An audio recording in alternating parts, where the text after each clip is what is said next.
faut aussi que la justice soit sévère, que la répression soit au rendez-vous.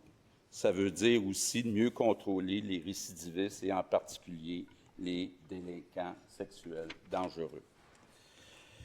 Je disais un peu plus tôt que les défis qui se dressent devant nous, on les retrouve aussi dans d'autres démocraties libérales, mais il y en a un de ces défis qui est unique au Québec.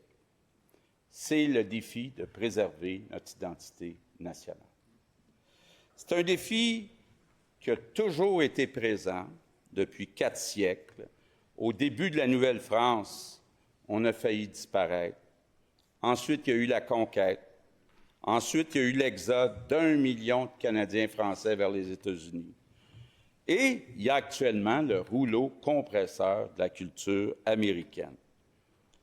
On a réussi, heureusement, avec la Charte de la langue française, à sauver le français.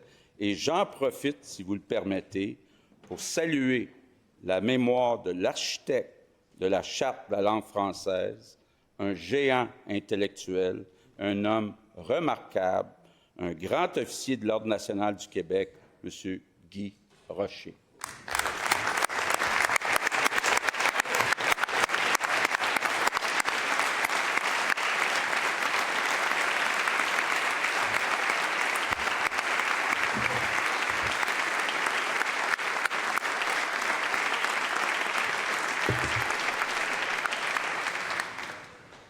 J'aurai d'ailleurs l'occasion de participer à ces funérailles nationales jeudi, donc dans 2 jours.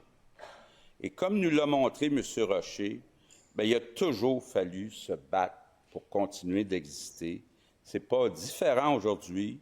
La langue française, nos valeurs communes, notre culture sont toujours à risque. Il ne faut pas qu'on se mette la tête dans le sable. Notre gouvernement a beaucoup agi depuis 2018. En fait, plus qu'aucun autre gouvernement depuis le gouvernement de René Lévesque. Mais des phénomènes hors de notre contrôle sont en train d'ébranler les fondements de notre identité. Entre autres, la politique d'immigration incontrôlée d'Ottawa et la production culturelle mondiale sur support numérique qui écrase notre culture.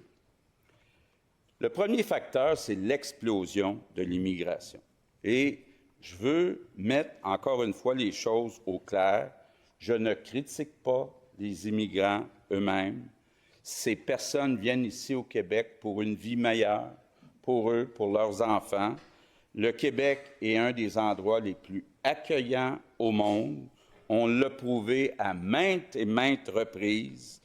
On a été fiers de s'occuper des réfugiés, des Haïtiens qui fuyaient Duvalier, des Boat People du Vietnam, des Chiliens qui fuyaient Pinochet, et plus récemment des Libanais, des Syriens, des Ukrainiens qui fuyaient la guerre de Poutine. Et comme des millions de Québécois, qu'on soit de souche ancienne ou récente, je suis fier que le Québec soit une terre d'accueil. Personne ne peut contester le fait que les immigrants ont été et sont toujours une richesse pour le Québec.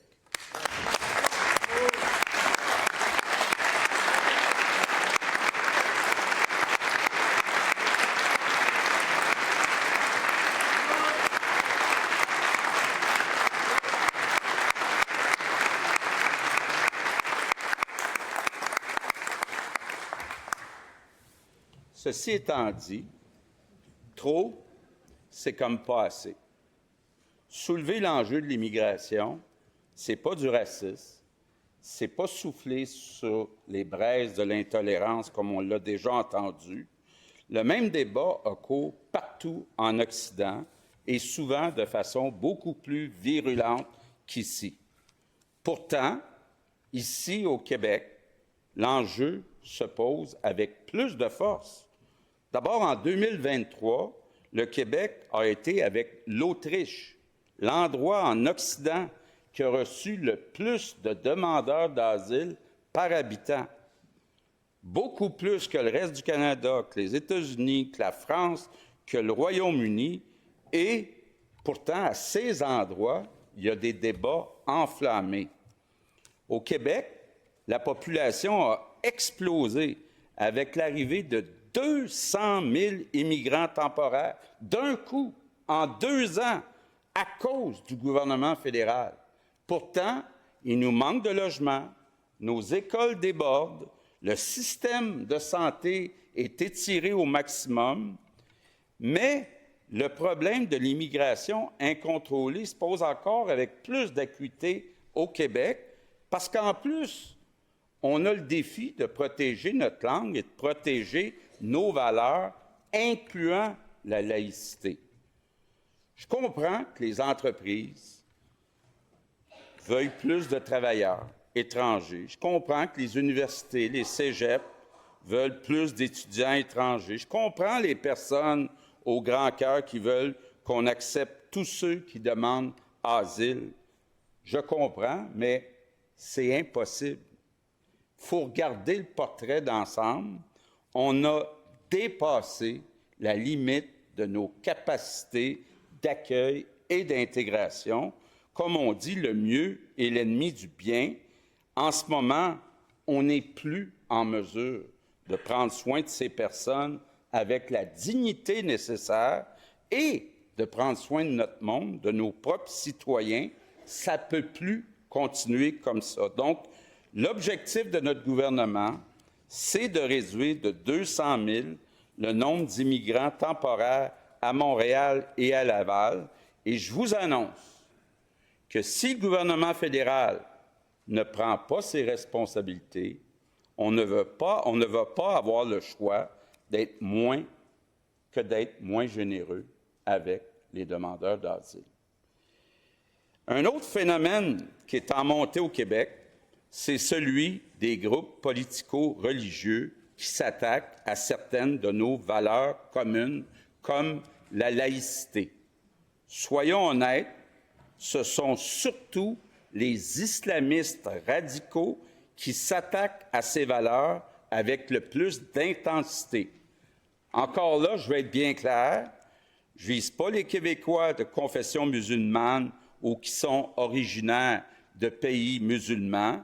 Je parle des islamistes radicaux, un groupe de personnes qui tentent par tous les moyens d'imposer leurs valeurs, de contester nos valeurs et en particulier le droit des femmes à l'égalité. Il faut qu'on soit très clair là-dessus. On ne va pas laisser personne s'attaquer à la liberté chèrement acquise par les Québécoises depuis des décennies. Jamais!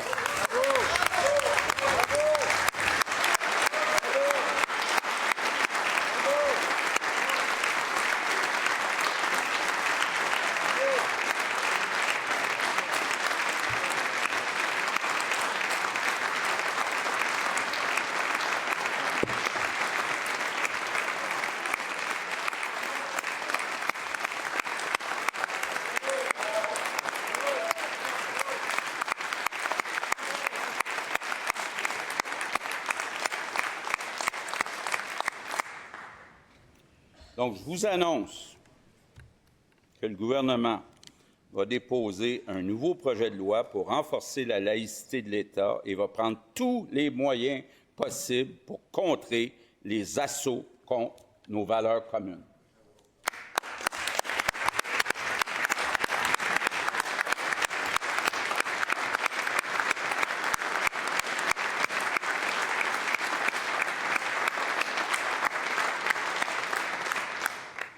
Je vous annonce aussi que pour renforcer notre autonomie juridique, pour défendre nos valeurs communes et notre identité, le gouvernement va bientôt déposer à l'Assemblée nationale le premier projet de Constitution du Québec.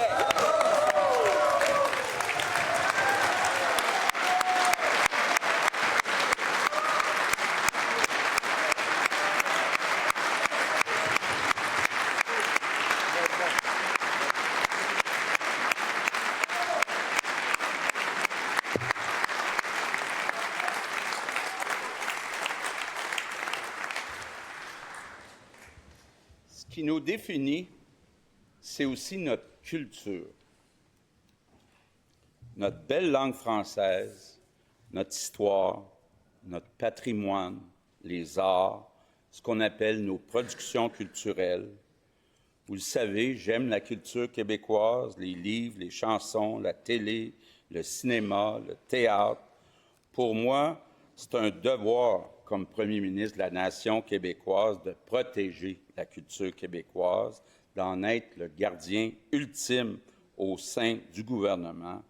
Une de mes grandes fiertés depuis 7 ans, c'est d'avoir augmenté le budget de la culture de 75 %. Je suis fier aussi de confirmer que le premier musée national de l'histoire du Québec va ouvrir ses portes ici, à Québec, l'été prochain. C'est une de mes grandes fiertés d'avoir porté ce projet avec les jeunes de la CAQ.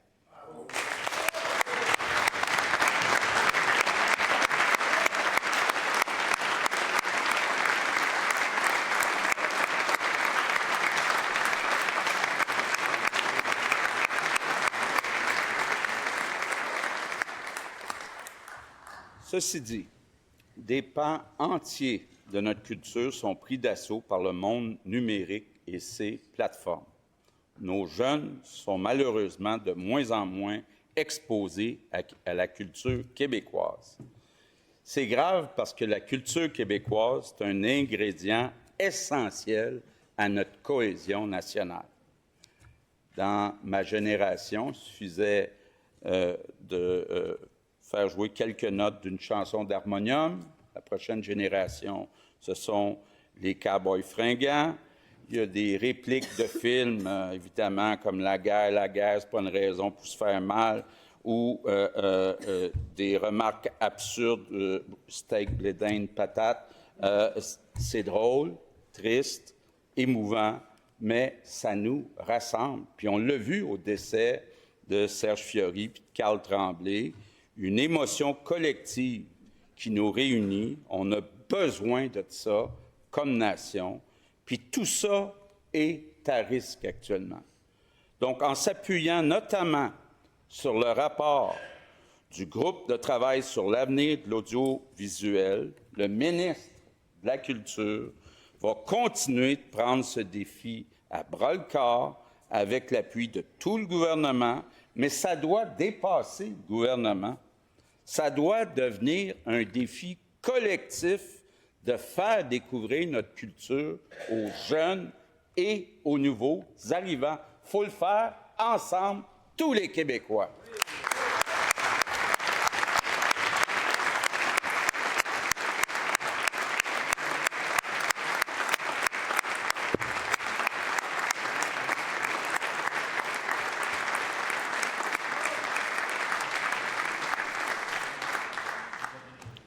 Donc, en conclusion, le gouvernement va se concentrer sur 4 champs d'action: économie portefeuille, efficacité, sécurité, identité.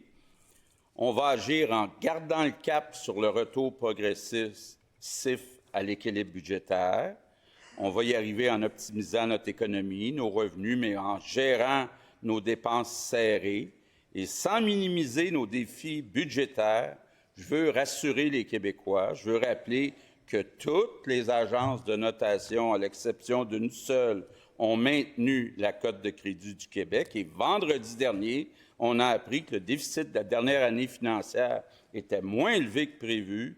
Donc, le gouvernement maintient le cap sur le retour progressif à l'équilibre budgétaire en 2029-2030. Nos finances sont entre bonnes mains avec notre très solide ministre des Finances.